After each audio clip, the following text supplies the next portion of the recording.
Ladies and gentlemen, please take your seats as the program will begin momentarily.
Please welcome Representative Judy Chu.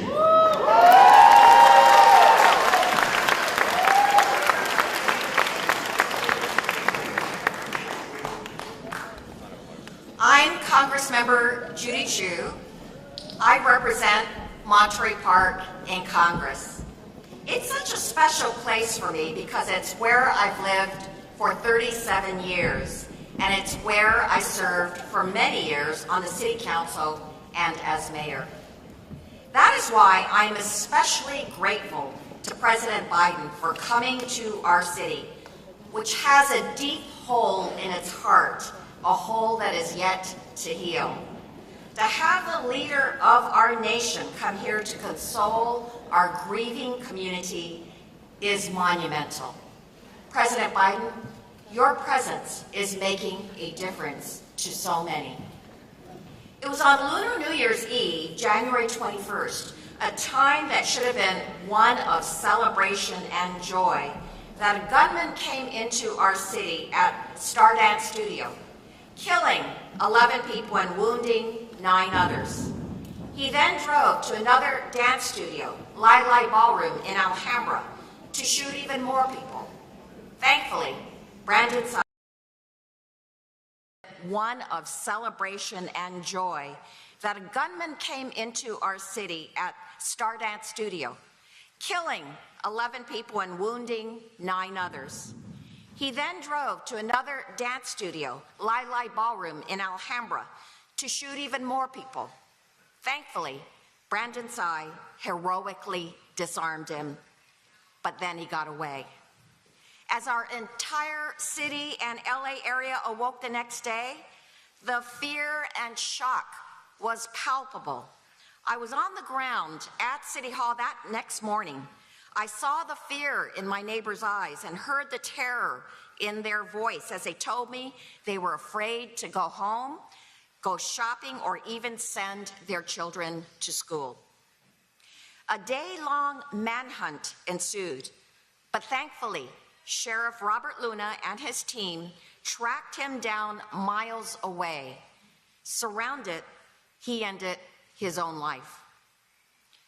Though the immediate danger of the shooter was gone, Monterey Park and the Asian American community nationwide are still reeling, and we are still grieving.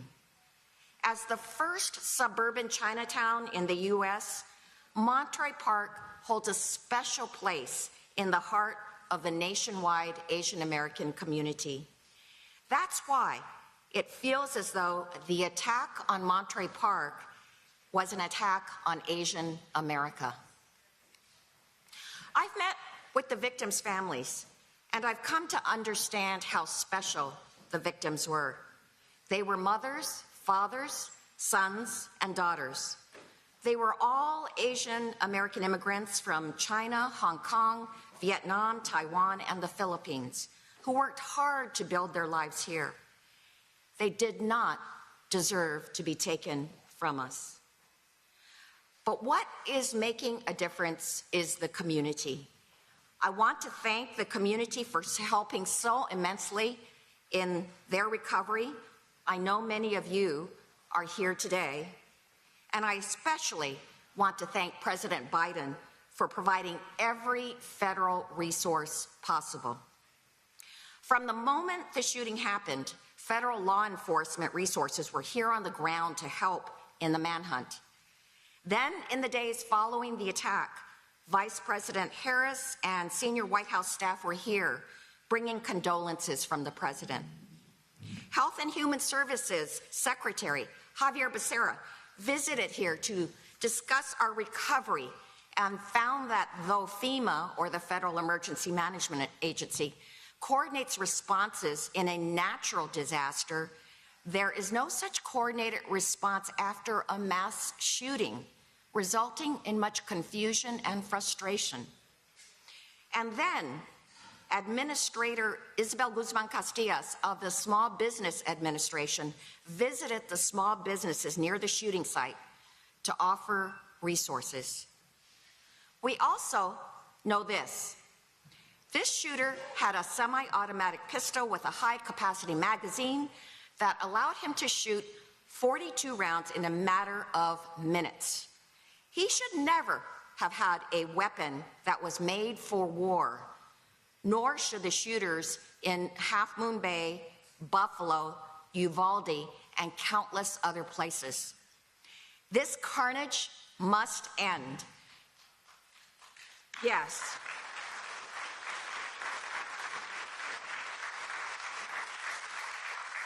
And that's why we must pass a national assault weapons ban.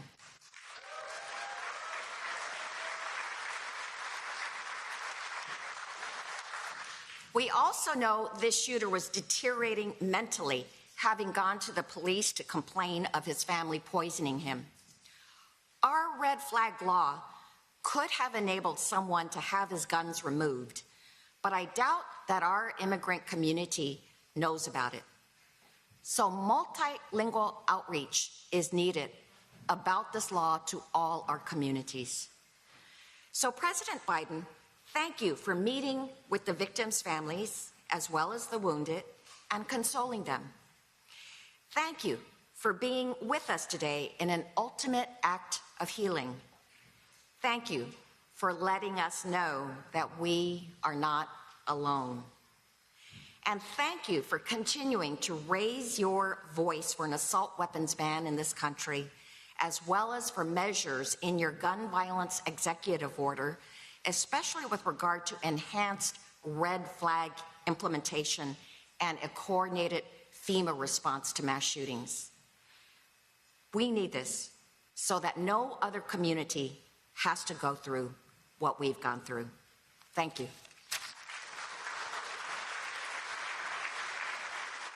You were just listening there, Judy Chu, the representative from California, making those remarks as well ahead of the president there in Monterey Park, California. Certainly some strong words. We already have seen Vice President Kamala Harris on the ground in Monterey Park about last month. Let's continue to listen into these speakers here before the president in Monterey Park.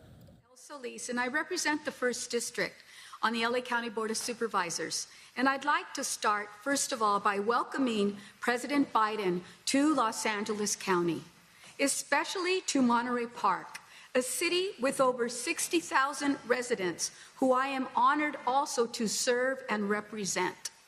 Thank you so much for being here, the epicenter of a tragic mass shooting. Yes, but, Mr. President, this is also an epicenter of hope and resilience. Here in Los Angeles County, I am honored to have 4 other colleagues sitting on a historic all-women board who, by the way, are all strong gun safety advocates just like myself. Just this year alone, we have unanimously passed 5 gun safety motions, including one you might be familiar with, Mr. President. You and Senator Feinstein put forward 2 bills to ban military-style weapons and high-capacity magazines, in addition to raising the age from 18 to 23 years of age to purchase them.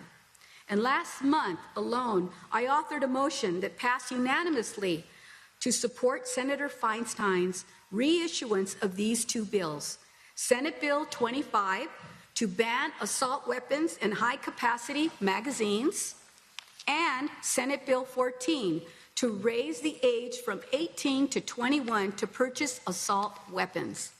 Mr. President, you are exemplifying what we need: strong leadership on all levels of government, to be brave, to be courageous, and to stand with victims and survivors against gun violence.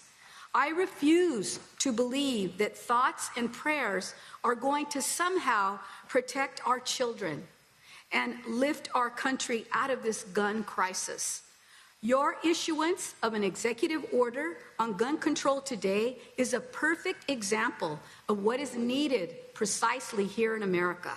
Every day, we use the authority we have at the Board of Supervisors to keep our 10 million residents safe from gun-related violence, and to support the work of other brave colleagues that you're going to hear from, and you already heard from our Congresswoman, you'll hear from our U.S. Senator, but you'll also hear from our President.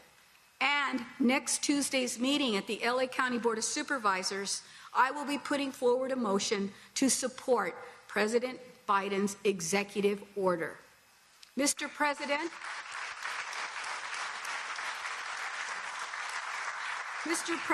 you have my support, and I believe the support of many in Los Angeles County. And LA County is ready and willing to continue supporting your efforts and vision to have a safer America for everyone. Sí se puede, and muchas gracias. Thank you all. That was LA County Commissioner Hilda Solis there talking alongside Judy Chu as well ahead of President Biden there in Monterey Park, California. We're expecting to hear from the president momentarily. They'll put up the seal. So until they do, we don't think President Biden's going to step up to the podium. But another person is going to step up to the podium here on Live Now from Fox. Let's continue to listen in. Good afternoon, Monterey Park. Good afternoon. It is a solemn honor to be back in Monterey Park today, here alongside so many friends and colleagues, including Representative Judy Chu and Supervisor Solis, whom you just heard from, but also with first responders, with community leaders, with friends and loved ones of those wounded or taken from us in January. And it is my privilege, Mr. President, yes, he can hear me. It is my privilege, Mr. President, to welcome you back to California. Though I must say that this year it's been too often in the shadow of tragedy and heartbreak. Now, today we gather in Monterey Park, a proud and diverse and welcoming community. 2 months ago, it was here that families gathered to celebrate with good food and lively music on the eve of Lunar New Year, and eagerly awaited calls from loved ones wishing them good fortune in the new year. But instead, the families of 20 of our neighbors, after a night of horror, received a different type of call. That night, as we know, a lone gunman entered the Star Ballroom and claimed 11 lives while injuring 9 others, taking from us parents and grandparents and making our AAPI community in particular live in even more fear for their lives. Now, there's no denying it. We have a gun violence epidemic in America.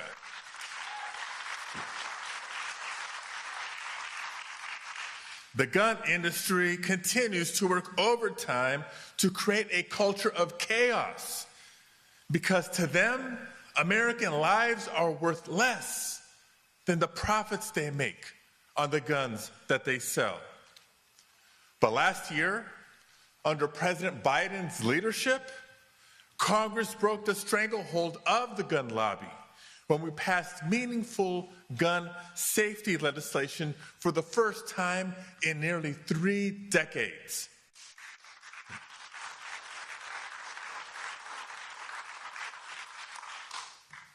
But today, as we gather, not just to remember, we can celebrate the continued leadership of President Biden with his historic executive actions to enforce background checks, to further analyze, get this, to further analyze the despicable tactic of marketing guns to children that the gun lobby is engaged in, but also to make sure that we surge resources for communities like this in the wake of mass shootings.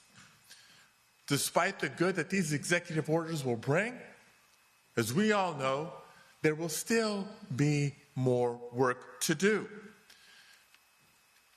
That includes bringing back universal background checks. Absolutely.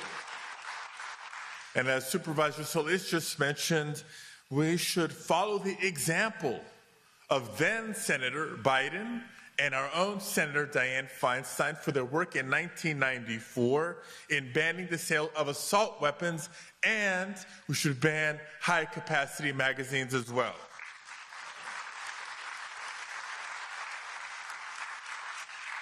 Now, we don't just remind ourselves of these proven policies lightly. We know the work that we have cut out for us. So we are very clear-eyed in knowing the opposition that we continue to encounter from Republican members in Congress who stand in the way of these common-sense gun safety measures. And it would be easy, as we have in trauma after tragedy after trauma after tragedy after so many years, to feel hopeless. But if ever the United States of America needed to find a source of strength, it is found right here in the community of Monterey Park, California.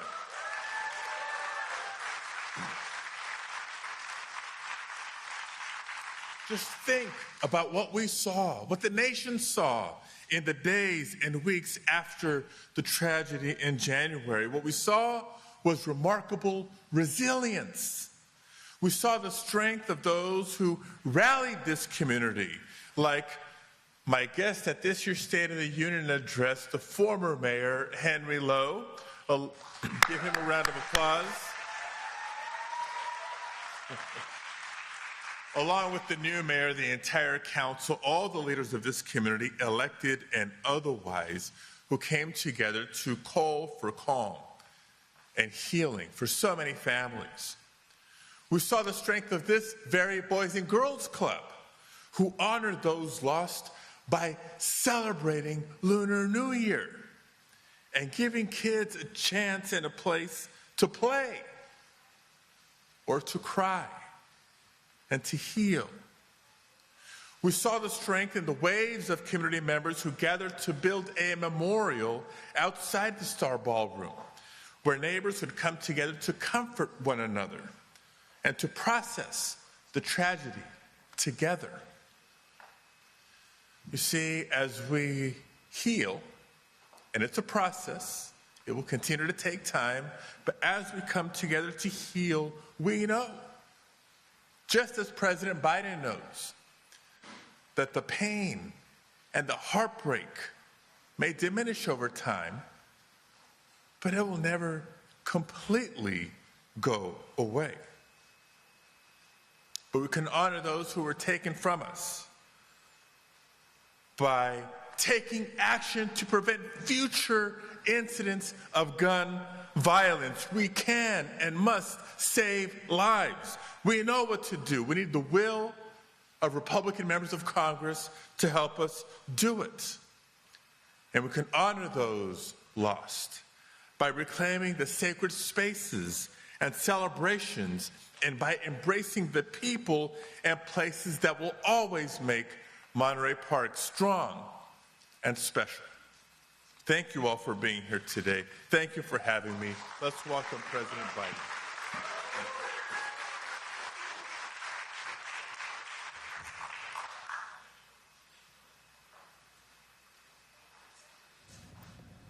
That was just the senator out of California, Padilla, Senator Padilla, as he continues to follow this ahead of President Biden. We're expecting to hear from Biden momentarily in Monterey Park, California. You heard some representatives there as well. Judy Chu, LA County Commissioner Hilda Solis. They're putting up the now crest, which means Biden will be up there very, very momentarily to honor this solemn moment from just about 2 months ago, but also introduce actions to reduce gun violence. An executive order, as he said in a tweet, he said, "I won't stop fighting to end the scourge of gun violence. I signed the largest gun safety legislation in decades, and today I'm signing an executive order directing my cabinet to build on it." Of course, it moves to close as possible within existing laws to universal background checks, as well as accelerating the implementation of the bipartisan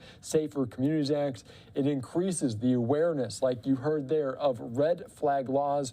Judy Chu, the representative, mentioned that. It also improves support for victims, families, survivors, and impacted communities. It advances firearm and public safety practices through defense acquisition of firearms, provides the public with more information about firearms dealers who are violating the law, advances congressional efforts to prevent proliferation of firearms undetectable by metal detectors. It also accelerates federal law enforcement reporting of ballistic data to catch repeat shooters, and also addresses the loss or theft of firearms during shipping. So that's what President Biden posted in a tweet earlier as he is laying the groundwork for this executive action. Of course, it aims to increase the number of background checks to buy guns, promote more secure firearm storage, and ensure law enforcement agencies getting the most out of a bipartisan gun control law enacted last summer. The Democratic Party was set to address his latest efforts to curb gun violence in a speech from Monterey Park. In January, a gunman stormed a dance hall in the community near Los Angeles and shot 20 people, killing 11, following a Lunar New Year celebration. He's also scheduled to meet with families of the victims, first responders from that day. Biden's rhetoric has only grown stronger around guns. He routinely calls for banning so-called assault weapons in his speeches. You heard that from Senator Padilla as well, alongside Senator Feinstein as well. And Democrats didn't push such a vocal gun control platform even during the Obama administration when Biden was vice president. Biden has been emboldened by the midterms after his regular talk of gun control didn't result in massive losses. He's expected to continue to push for stronger changes as he inches toward a potential 2024 run. Biden also invited Brandon Say, the 26-year-old who wrestled the semi-automatic pistol away from the gunman in Monterey Park in Alhambra, to his State of the Union address and praised the young man's heroics. He said during the State of the Union, he saved lives. It's time we do the same as well. The president's power is limited, though, to go beyond bipartisan legislation passed by Congress last summer, the most sweeping gun violence bill in decades. It followed the killings of last year's 10 shoppers in Buffalo, New York, at that grocery store, and also 19 students and 2 teachers at Uvalde, Texas, elementary school. Tuesday actions did not change the U.S. government policy. Rather, it directs federal agencies to ensure compliance with existing laws and procedures, a typical feature of executive orders issued by presidents when they confront the limits of their own power to act without the cooperation of Congress. And with a split Congress, with the Republicans holding the majority in the House and the Democrats holding the majority in the Senate, it will certainly be a difficult task to potentially get that through legislation. We're waiting here on Live Now from Fox to hear from President Biden in Monterey Park, expecting to speak about gun violence and honor those that lost their lives tragically 2 months ago at that Lunar New Year celebration. We're waiting here. Let's see if we can just tune in to see what's going on as the crowd awaits President Biden on Live Now from Fox.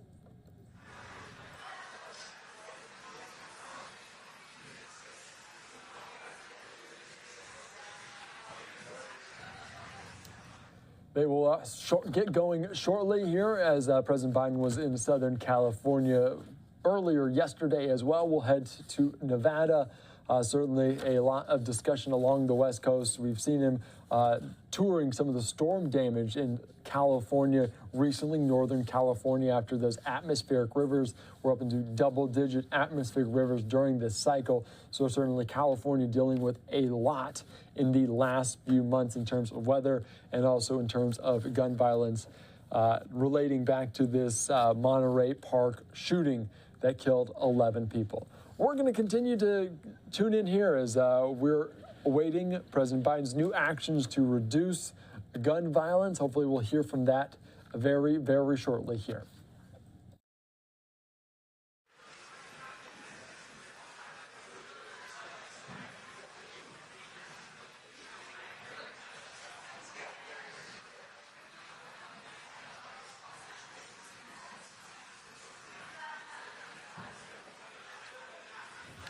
We want to put up that tweet one more time just from President Biden from earlier today, talking about this new executive actions, these news issues, and these 9 different bullet points there you can see on the screen that he's relating to around gun violence. And we're just waiting on President Biden here. We heard from Representative Judy Chu, LA County Commissioner Hilda Solis, and as well as Senator Alex Padilla out of California. So momentarily, President Biden's going to step to the podium, but we're going to continue just to keep on this feed so we don't miss a thing he says. We want to also make this tweet just a little bit bigger so you can see just the 9 executive actions that he's putting in place on here on Live Now from Fox. Let's see if we can put that up there so you can see it in full to reduce gun violence. His 9 different bullet points there, including the background checks, also the strengthening of the red flag laws and increasing the awareness around them.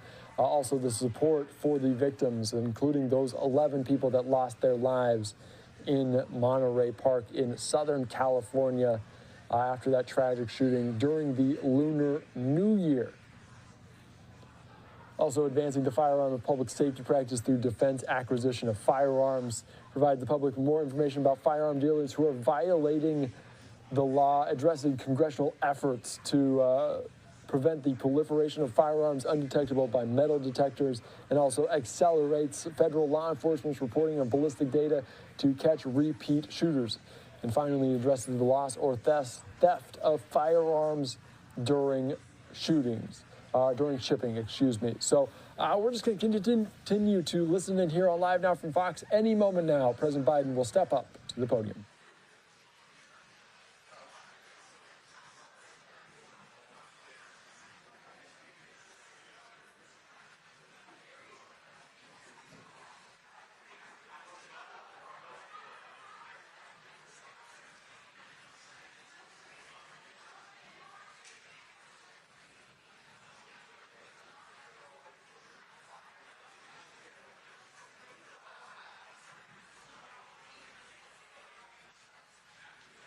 As we continue to wait for President Biden here on Live Now from Fox, of course, he's moving at his own schedule, not at our schedule, so we're going to continue to follow some of the top stories. We'll get right back into it as soon as it happens here on Live Now from Fox. But I also want to get out to an event from earlier today out of Los Angeles as a senior care facility, and 3 managers were charged with connection to 14 COVID-related deaths. Of course, LA County DA George Gascon made that announcement earlier today here on Live Now from Fox. So let's listen into what he has to say as we all await President Biden in Monterey Park. And a facility administrator in connection with the death of 13 residents and 1 staff member. Also, there were more than 100 residents and 1 and employees that were infected and sickened in one of the worst outbreaks of COVID-19 in any assisted facility in California. This filing is a culmination of 2.5-year investigation by the California Division of Occupational Health and Safety, Bureau of Investigation. This national chain, with locations in Los Angeles and throughout the nation, specializes in caring for elderly residents with Alzheimer's and/or dementia. The investigation into Silverado Beverly Place commenced when the facility reported the death of an employee, Brittany Ringel, as required by law. As required by the protocols at the time, the facility was closed to all outside visitors by Silverado in early March of 2020. Yet despite these protocols, an exception was made to admit a patient from New York. Ms. Ringel died from COVID-19 after being exposed while working as a licensed vocational nurse for Silverado when she was directed on March 19, 2020, to admit this new resident who came directly to the facility from the airport. This individual had just arrived from a clinical setting in New York, a COVID-19 hotspot at the time. The new resident was not tested for COVID-19 nor required to quarantine in isolation prior to admission as required by health protocols that were in place at the time. These protocols were intended to slow the spread of this dangerous virus, especially when working with vulnerable populations. We have evidence to support that the protocols were not followed due to financial considerations of accepting this patient from New York. We believe that Silverado put the interest in financial gain and profit over the safety considerations for their patients and employees. This particular resident began displaying COVID-19 symptoms the morning after arrival and tested positive for the virus that evening. After admitting and assisting the new resident, Ms. Ringel, the LBN, tested positive for COVID on March 25th of 2020 and died on April 20 of 2020. Ms. Ringel was 32 years old at the time. In addition to Ms. Brunner Ringel, 13 residents contracted COVID-19 and died. There were also more than 100 cases of COVID-19 amongst residents and staff. The complaint alleges that count 1 through 13, the Silverado CEO, Lauren Shook, Administrator Jason Russo, and Executive Vice President Kimberly Boutron committed the crime of felony elder endangerment causing the death in violation of Penal Code Section 368, subsection B1. Counts 14 through 18 allege that Silverado and its agents willfully violated multiple sections of Title 8 of the California Code of Regulations and the California Labor Code, which govern the statutory requirements of residential care facilities for the elderly, like Silverado, which resulted in the death of Ms. Ringel. The 13 residents who died were mothers, fathers, grandparents, aunts, and uncles, and their names deserve to be recognized. They are Elizabeth Cohen, Joseph Manduc, Catherine Apotheker, Jack Corsandi, Albert Sarnoff, Myrna Frank, Dolores Sarnoff, Frank Piumetti, Jay Tiedemann, Luba Paz, Kaya Kiddo, Richard Herma, and Michael Horn. I am going to very briefly now say some remarks in Spanish, and we'll open it up for any questions that you may have. Hoy estamos aquí para anunciar que estamos encauzando a la organización Silverado Silver Living Management y 3 de sus ejecutivos en conexión con la muerte de 13 residentes y un empleado. Estas muertes han sido reinvestigadas a través del Departamento de Health and Occupational Safety del Estado de California y fue una investigación que tomó más de 2 años y medio. Esta cadena, que tenía un hospital en Los Ángeles y tiene hospitales en todo el país, se especializa en tratar con pacientes que tienen Alzheimer's o demencia. You're just listening there, George Gascon, going into Spanish a little bit. We're going to fast forward a little bit through this press conference, see if we can hear more in English as he talks about these senior care facility charged in connection with those 14 COVID-related deaths. Explican que el señor Lauren Schock, Horsandy, el señor Albert Sarnoff, la señora Mirna Frank, la señora Dolores Sarnoff, el señor Frank Piumetti, el señor of Silverado themselves not to accept any other patients at the time. They accepted this patient for financial considerations, and they did not implement the proper protocols at that time for infectious disease. So the evidence will show through the witness testimony that we can prove this case. So they weren't supposed to admit anybody at the time that they admitted this? That is correct. No outside visitors. Okay. So if they had followed protocols, would that have changed anything? Yes, it would have changed dramatically what occurred because they brought someone in from a hot spot at the time, New York. They brought them into the location. They did not test them for COVID, and then they had COVID the next day, and it was spread at that point. But just for clarity, were they not supposed to bring anybody in, or were they just supposed to follow these protocols if they brought somebody in? That's what I'm trying to figure out. No one was to be admitted to the facility beyond staff and the existing residents. So this is on top of already breaking the rule. They didn't take any precautions. That's correct. How difficult was it to get all the information needed to prove that this type of misconduct actually happened? It took quite some time for the Department of Industrial Relations, California OSHA, due to the fact that several of the employees were no longer at the facility, and there were COVID restrictions at the time during the investigation, which was the fact that it took so long. In theory, what kind of penalties are we talking about if you convict these senior individuals in the corporation in the trial of felony endangerment of elderly? Each charge carries 4 years. However, due to the complexity of sentencing, the judge ultimately has the ability to have a wide range of options for sentencing, from low numbers to very high numbers. Has this case, or is this case somewhat unique in prosecutorial history, if you would, of an elder home and this thing being charged the way this is charged? We know COVID in itself is a semi-unique circumstance, but is this a rather unusual prosecution and how it's going forward?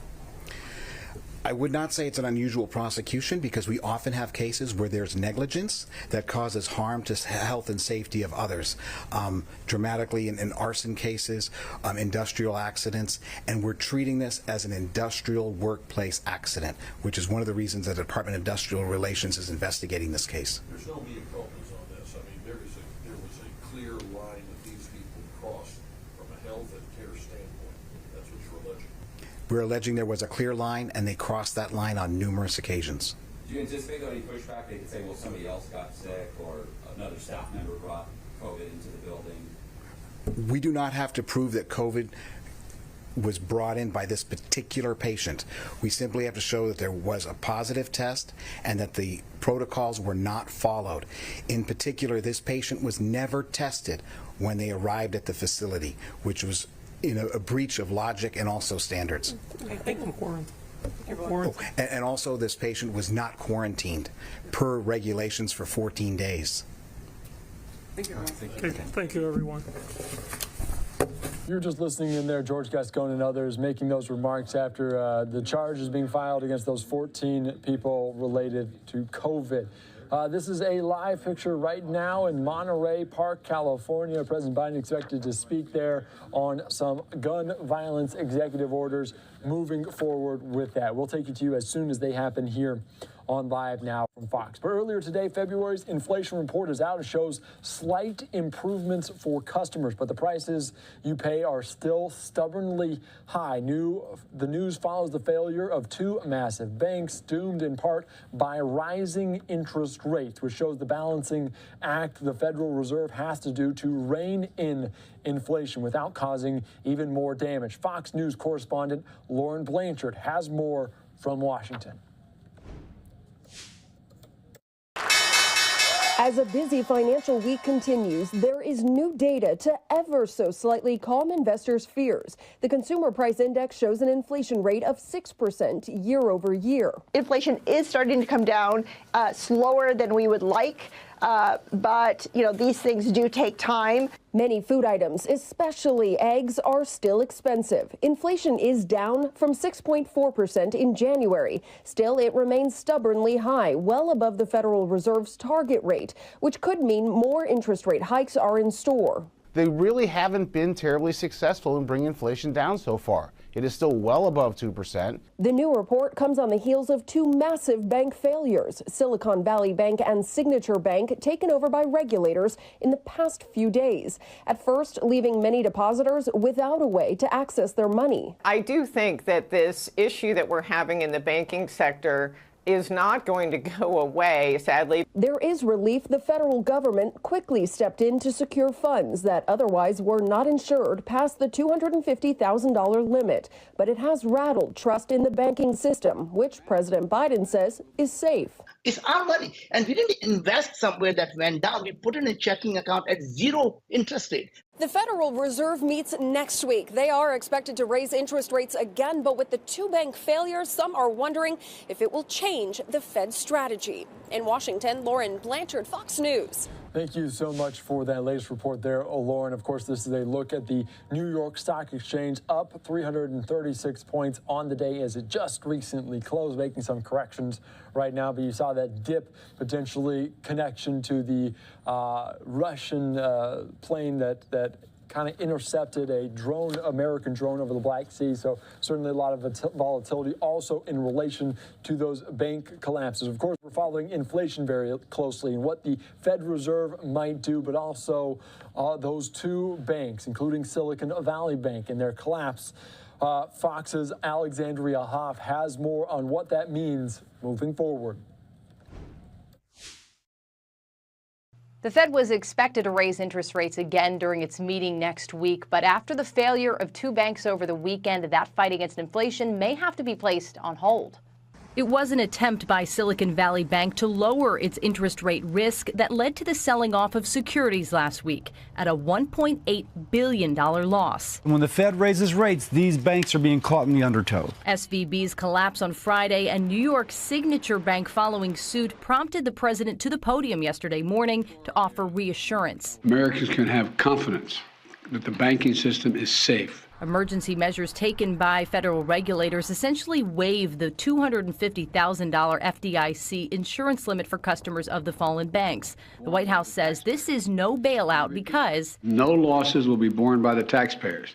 Instead, the money will come from the fees that banks pay into the Deposit Insurance Fund. And unlike in 2008, investors were not covered by the measure. Now those shareholders are taking legal action to recoup their losses, claiming SVB's CEO and executives were deceptive and acted with reckless disregard.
Ladies and gentlemen, the President of the United States.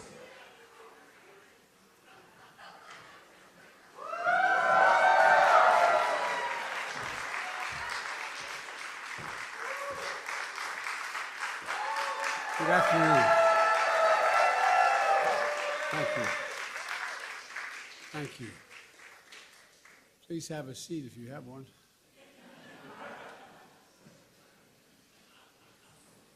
Good afternoon. Saturday, January 21st, 2023, Lunar New Year, a time to enjoy. A ballroom dance studio, place of happiness, friendship, and belonging. People across backgrounds and generations celebrating their cultural roots and bonding through ballroom song and dance. Place of refuge where immigrants have lived for years. Supported new immigrants who just arrived, becoming not just friends, but family. But as we all saw, a day of festivity and light turned into a day of fear and darkness. A holiday of hope and possibilities marked by horror and pain. Vibrant dances, music replaced by vigils and memorials. 11 souls taken, 9 injured. Private mourning made public. That sense of safety shattered. Survivors will always carry the physical and emotional scars. Families left behind who will never be the same. One of the worst mass shootings in California history. A tragedy that has pierced the soul of this nation here in Monterey Park, the San Gabriel Valley, the heart of the Asian American community. My dear friend Judy Chu, former mayor of Monterey Park, your Congresswoman and chair of Congressional Asian Pacific Caucus. Senator Alex Padilla, champion for this community, the entire state. My good friend Supervisor Hilda Solis and all elected officials, law enforcement, first responders, faith leaders, community members, all here today. You've shown up for this community, and I know you always will. To the families of victims who spend time, I get a chance to speak with today, and whom Vice President Harris spent time with a few weeks ago.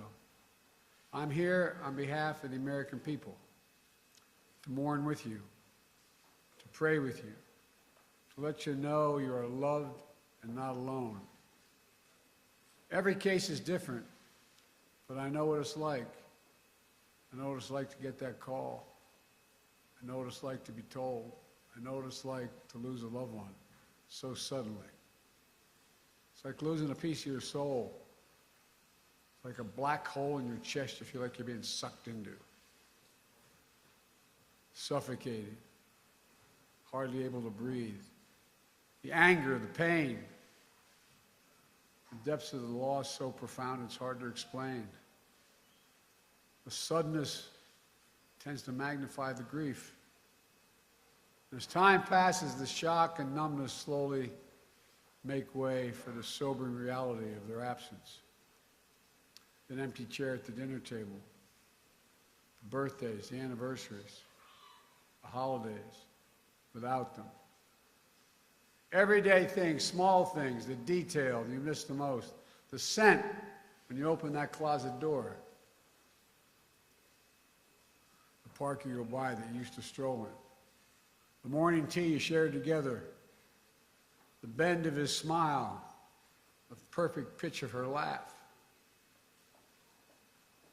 As Judy shared with me, this is a tight-knit community with intergenerational households and deep reverence and respect for its elders. A community that's opened its heart and its homes to friends and neighbors and stood strong throughout the pandemic as anti-Asian hate crimes rose. A community that, in the face of horrific tragedy, has become a symbol of hope and resilience. Pushing forward together, healing together, people from all faiths and backgrounds rallying to show their love and support, raising money for funeral costs and memorials, providing counseling, emotional scars. Families left behind who will never be the same. One of the worst mass shootings in California history. A tragedy that has pierced the soul of this nation here in Monterey Park, the San Gabriel Valley, the heart of the Asian American community. My dear friend Judy Chu, former mayor of Monterey Park, your Congresswoman and chair of Congressional Asian Pacific Caucus. Senator Alex Padilla, champion for this community, the entire state. My good friend Supervisor Hilda Solis and all elected officials, law enforcement, first responders, faith leaders, community members, all here today. You've shown up for this community, and I know you always will. To the families of victims who spend time, I get a chance to speak with today, and whom Vice President Harris spent time with a few weeks ago. I'm here on behalf of the American people to mourn with you, to pray with you, to let you know you are loved and not alone. Every case is different, but I know what it's like. I know what it's like to get that call. I know what it's like to be told. I know what it's like to lose a loved one so suddenly. It's like losing a piece of your soul. It's like a black hole in your chest you feel like you're being sucked into.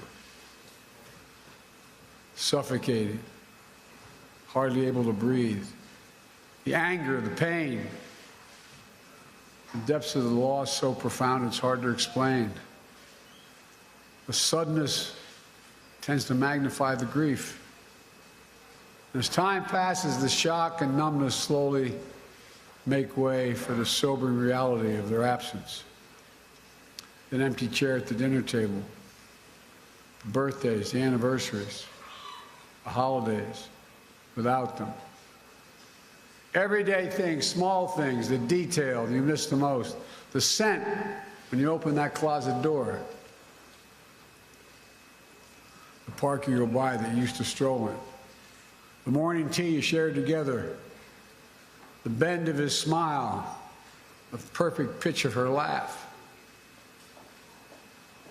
As Judy shared with me, this is a tight-knit community with intergenerational households and deep reverence and respect for its elders. A community that's opened its heart and its homes to friends and neighbors and stood strong throughout the pandemic as anti-Asian hate crimes rose. A community that, in the face of horrific tragedy, has become a symbol of hope and resilience. Pushing forward together, healing together, people from all faiths and backgrounds rallying to show their love and support, raising money for funeral costs and memorials, providing counseling and translation services to the victims' families, providing and proving that even with heavy hearts, we have unbreakable spirits. As a nation, remember them. Immigrants from China, the Philippines, Vietnam, Taiwan, all of whom found a home in America. Mr. Ma, age 72, a pillar of the community, a beloved manager and dance instructor at Star Ballroom. He walked patrons to their cars at night, helped new immigrants find jobs. His children and grandchildren will carry on his legacy in the spirit of one of his favorite Chinese proverbs: cherish the people in front of you. Cherish the people in front of you. And Igao, 72, Mr. Nice, for his kindness, his positivity, his infectious smile, a free spirit always ready to lend a helping hand. He died shielding his dance partner. Showed you on you, 57, devoted mom, wife, sister, woman of faith, always there to help others, bringing food and newspapers to family members who had trouble walking. Always, always working tirelessly with her husband to build a future for their 3 children. Nancy Jian, 62, known as Sister Sunshine, She loved to play cards, piano, and the weekly volleyball game. Always sharing her homegrown plants and vegetables with neighbors and friends. A dedicated mom, married nearly 40 years. Husband and wife who were always together, even in their last dance. Valentino Alvaro, 68 years old, a servant of God, life of the party, storyteller, who made the whole room laugh, a man devoted to his children and his grandchildren. May Manon, 65, the bedrock of her family and friends. The eternal optimist, avid dancer who'd visit the studio every weekend, often leaving snacks behind for her classmates. She radiated positive energy through her laughter, her kind words, and her smile. Moy Dayan, 67, refugee, community builder, cherished friend, known for her kindness, her sweetness, her generosity, her beloved family, the center of her world. Diana Tom, 7 years old, devoted daughter, wife, mother, grandmother, who loved to sing karaoke. A giver and an adventurer who loved to explore new foods and travel the world. Charles Yao, 76, grateful, reflective, believed in living to the life to the fullest. He constantly showed his family and friends and showered them with warm words of encouragement, hope, and love.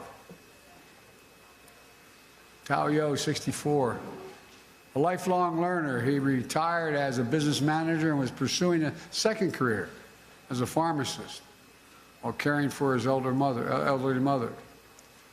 A man beloved by his wife, children, and friends for his compassion, his determination, and his wisdom. Lily Lee, 63, a matriarch with absolute strength, optimism, and grace. Her daughter wrote, "Stolen is a grandmother whose granddaughter fell asleep many nights nestled between her loving arms. Taken away is the opportunity for her grandson to feel her love and warmth."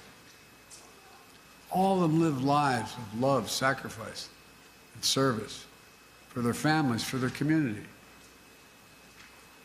They represent a bigger story, who we are as Americans, embodying the simple truth that our diversity is the strength of this nation.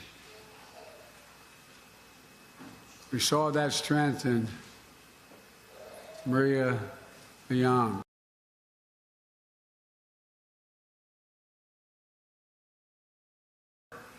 Into creating a warm, welcome space for seniors.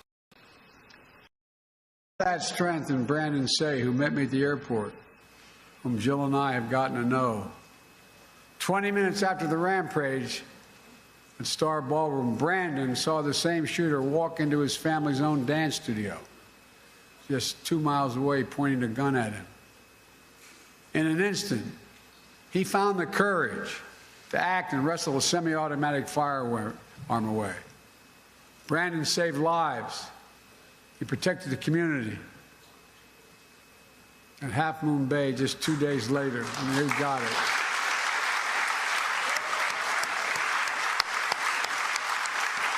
Brandon, stand up.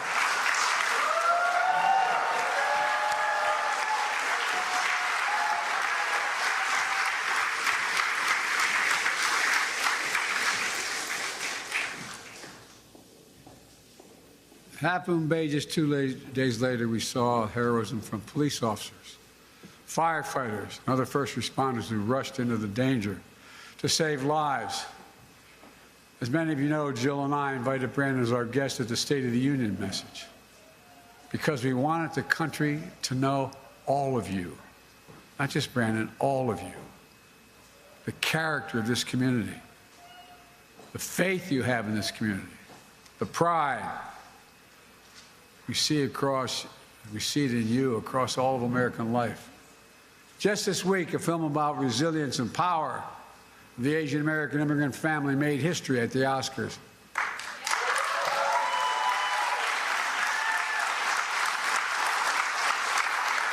echoing the heart of so many in this community. We also hear a message we've heard too often, including 2 years ago this week, after the spa shooting in the Atlanta area. Enough. Do something. We remember and mourn today, but I'm here with you today to act. Last year, after the mass shooting in Buffalo, New York, and Uvalde, Texas, I signed into law, after being both places, a bipartisan Safer Communities Act, most significant gun safety law in almost 30 years.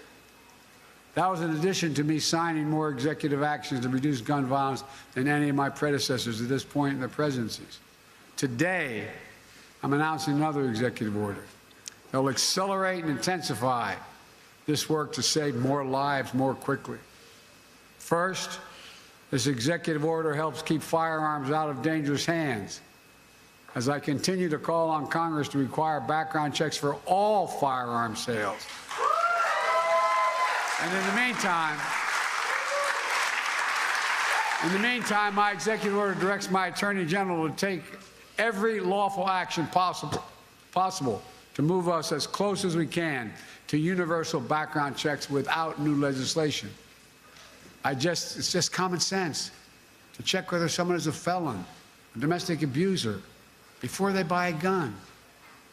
The executive order also expands public awareness campaigns about the red flag orders, laws, which my son, before he died, Attorney General in Delaware, was a great proponent of and instituted.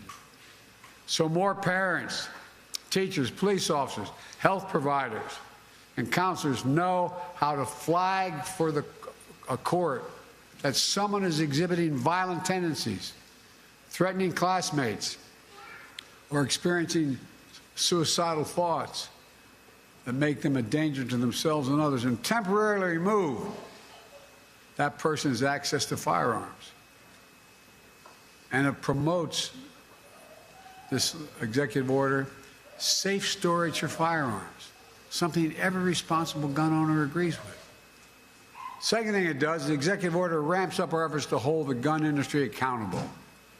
It's the only outfit you can't sue these days. It does that by calling out for an independent government study that analyzes and exposes how gun manufacturers aggressively market firearms to civilians, especially minors, including by using military imagery. And it directs the Attorney General to publicly release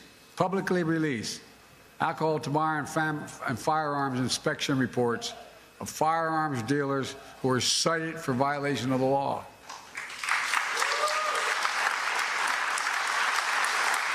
That way, policymakers can strengthen laws to crack down on those illegal gun dealers, and the public can avoid purchasing from them.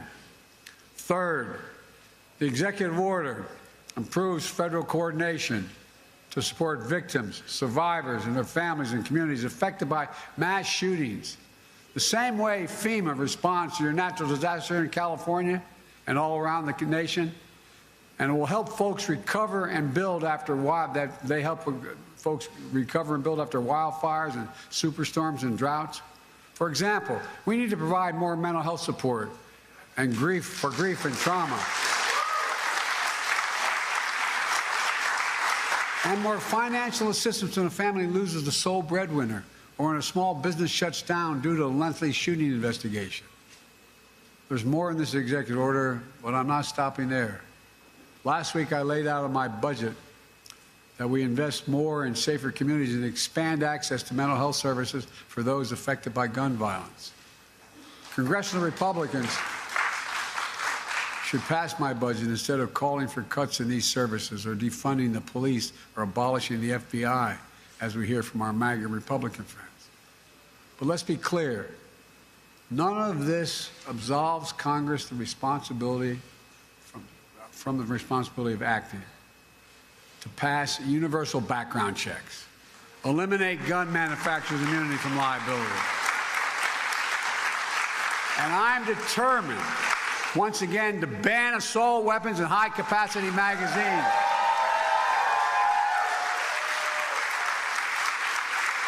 I led that fight to ban them in 1994.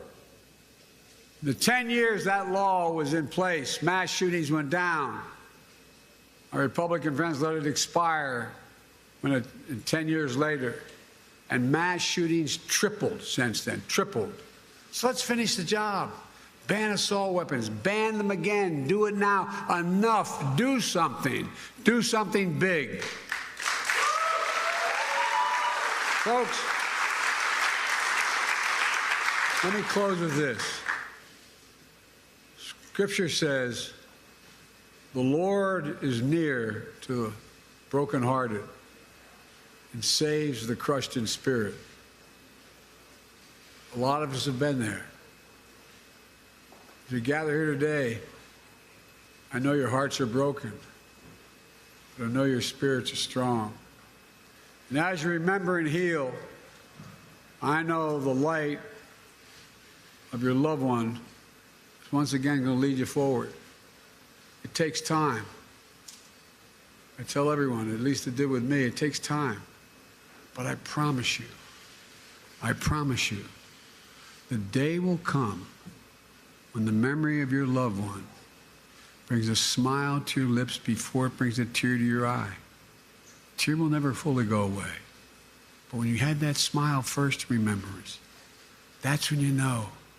That's when you know you're going to make it. You're going to know you're going to make it. My prayer for all of you is that day will come sooner than later, but I promise you, it will come. God bless you all. I admire you so damn much.